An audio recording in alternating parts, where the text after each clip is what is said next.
de nous empêcher, d'empêcher les chercheurs de découvrir une vérité bien plus terrible, dont l'origine remonte à Wernher von Braun et Disney, qui est le fait que toute cette conquête spatiale repose sur un immense mensonge et est en réalité un vaste spectacle.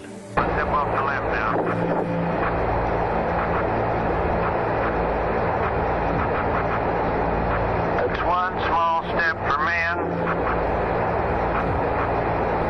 one giant leap.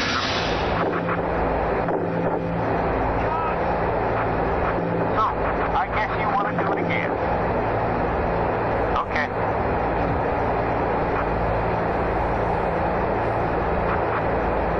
Sorry, Mr. Corsi.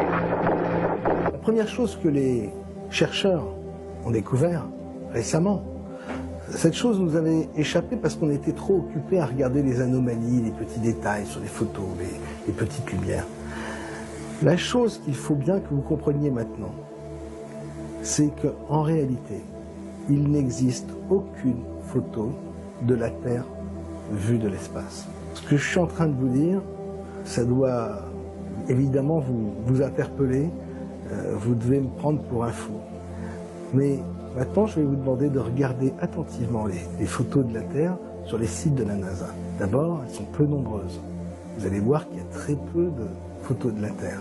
Bizarre quand même, puisque depuis 30-40 ans, il y a des milliers de satellites qui tournent autour de la Terre. Or, ces satellites prennent aucune photo de la Terre dans sa version complète, mais des images fragmentées, des images mosaïques.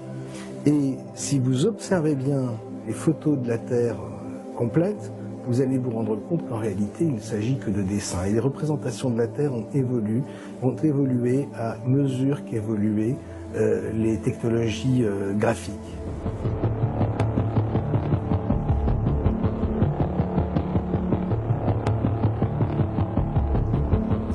Il faut que vous sachiez une chose importante, c'est que les photos de la Terre les plus connues, quand je dis photos, mettez des guillemets, les photos de la Terre les plus connues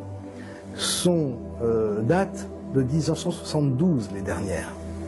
Les dernières photos de la Terre, qui sont dans les encyclopédies, dans les livres scolaires, etc., sont les photos qui ont été prises par les missions Apollo.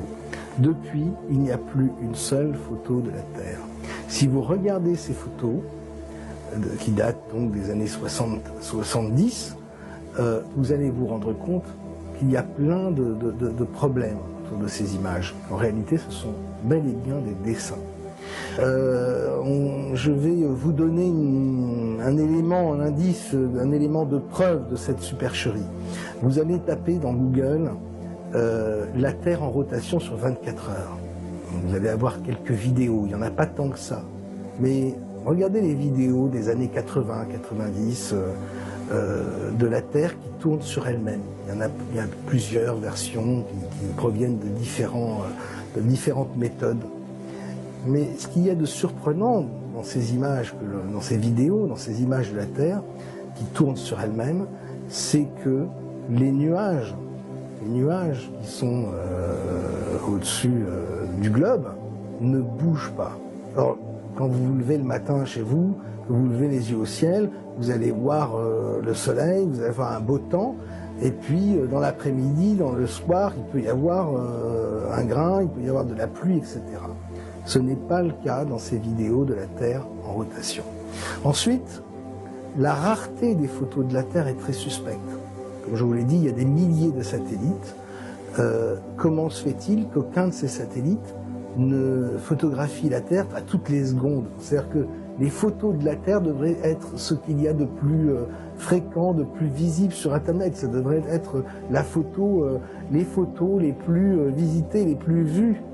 Or, c'est tout le contraire. Quand je vous parle de dessin pour les images de la Terre, ça va tellement loin qu'il y a même certaines photos, et une qui est très connue, une photo prise par Apollo de la Terre pleine, où on voit carrément les nuages de la Terre qui sont en fait faites en copier-coller, et vous avez des formes de nuages qui sont doublées, triplées, etc. On voit vraiment qu'il s'agit d'un montage.